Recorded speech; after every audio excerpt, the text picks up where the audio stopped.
एका जंगलात कोण राहत असते? बाबा मग बाबा नसतेच राहत. कोण राहत असते? कोल्हा राहत असते आणि वाघ राहत असते. हा, तिथंच एक म्हातारी राहत असती. म्हातारी राहत असते की नाही? मग म्हातारीला जायचं असते लेकीकडं.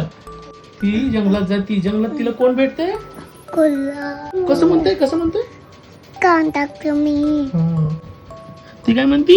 मी लेकीकडे जाते. काय खाते? मग तुझे मग तुम्हाला खा. हा, काय खाते? तूप रोटी.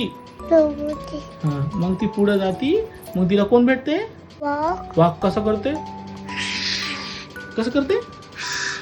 वाघ काय म्हणते? म्हातारे काय म्हणते?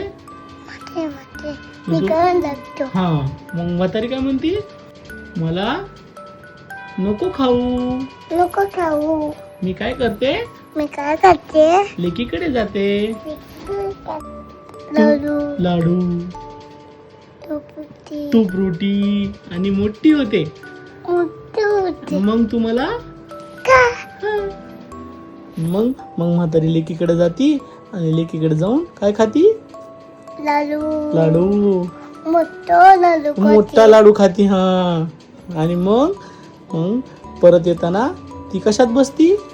भोपळ्यात. आणि काय म्हणती? चल रे भोपळ्या. मग तिला वाघ भेटते. वाघ काय म्हणते? अरे भोपळ्या, तू म्हातारीला. हा, मग भोपळ्यातून म्हातारी काय म्हणती? म्हातारी बितारी मला नाही माहिती, चल रे भोपळ्या. हा, मग पुढे जाते. पुढे कोण भेटते? लांडगा काय म्हणते? ए भोपळ्या, तू म्हातारीला. हा, भोपळा काय म्हणते? नाही बघितलं. चल रे भोपळ्या. हा, मग